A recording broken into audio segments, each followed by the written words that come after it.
ভুল তথ্যে তপ্ত বুলেটে ডিপে গেছে নির্দোষ এক তরুণের জীবন প্রদীপ। সালটা 2009। ঢাকার রামপুরাতে সুমন নামে এক ছাত্রদল নেতাকে একটি সংস্থা তুলে নিয়ে আসে। ছেলেটার বিরুদ্ধে 3টি হত্যা মামলা চলমান বলে জানানো হয়। সুমন দুর্ধর্ষ অপরাধী, কিন্তু গ্রেপ্তারের পর ভিন্ন ভিন্ন চিত্র বের হয়ে আসে। খোঁজ নিয়ে জানা যায় সুমনের নামে থানায় একটি জিডি পর্যন্ত নেই, শুধু ছাত্রদলের রাজনীতির সাথে যুক্ত আছে এটুকুই। সুমনের পরিবারে মা ছাড়া কেউ নেই। ছেলে গ্রেপ্তার হওয়ার পর মায়ের কান্নায় আকাশ বাতাস মুখরিত। পত্রিকার সাংবাদিক ও থানা মারফত নিশ্চিত হওয়া যায় এটা ভুল মানুষকে গ্রেপ্তার। কিন্তু সুমনের মুক্তি মিলে না শুধুমাত্র ছাত্রদল করার কারণে। এক পর্যায়ে সুমনকে ক্রসফায়ার দেওয়ার বিষয়ে সিদ্ধান্ত হয়। গোয়েন্দা সংস্থার নেতৃত্বে পুলিশ ও র্যাবের উপস্থিতিতে সুমনকে ক্রসফায়ার দেওয়া হবে এমনটি জানানো হয়। ক্রসফায়ারের সেই নির্মম ঘটনার বর্ণনা করেছেন Bangladesh army elite special forces ইউনিটের সাবেক সদস্য ও লেখক মোহাম্মদ রাজীব হোসেন।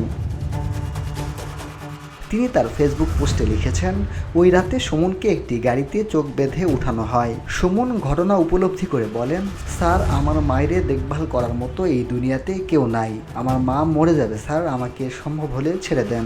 গাড়ি থামে না। সুমন এক পর্যায়ে নিশ্চিত হয় বাঁচার কোনো রাস্তা নেই। সে তখন কোরআন তিলাওয়াত শুরু করে। উল্লেখ্য, সুমন একজন কোরআনের হাফেজ ছিলেন। নিজেকে শান্ত রাখতে সুমন কোরআন তিলাওয়াত চালু রাখে। এরই মাঝে এক নির্জন স্থানে গাড়ি থামে। সুমনের চোখ বেঁধে পিছনের হাতে হ্যান্ডকাপ পরিয়ে গাড়ি থেকে নামানো হয়। একজন পুলিশ অফিসারকে ক্রসফায়ারের নির্দেশ দিলে তিনি তা অমান্য করেন। এরপর আরও একজন মেজর সাহেবকে অর্ডার দেওয়া হয়। সে নিজেও আদেশ অমান্য করেন। কোরআন তিলাওয়াত করছে এমন মানুষকে খুন করতে আত্মা কেটে যায়। বসুন্ধরা, উত্তরা, বনশ্রী, কুড়িল ও বাড্ডা সহ রাজধানীর বিভিন্ন স্থানে অভিজাত ও অত্যাধুনিক মানের ফ্ল্যাট কেনার এক নির্ভরযোগ্য প্রতিষ্ঠান প্লেজেন্ট প্রপার্টিজ লিমিটেড। তাই আপনার স্বপ্নের আবাসনের জন্য আজই যোগাযোগ করুন। Pleasant properties limited, where destiny matches eventually. ওই সময় আরেক অফিসার এগিয়ে আসেন। তিনি বলেন, স্যার, আমাকে দেন।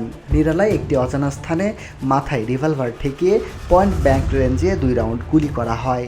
দ্বিতীয় গুলির সময়ে সুমনের কণ্ঠের তিলাওয়াত শোনা যায় না, কারণ প্রথম গুলি মস্তিষ্কে প্রবেশের সাথে সাথে সুমনের কণ্ঠ থেমে গিয়েছিল।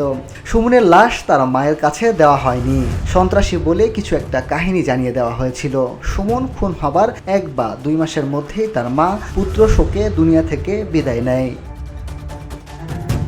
মিনহাজুল ইসলাম, ভিওডি বাংলা, ঢাকা।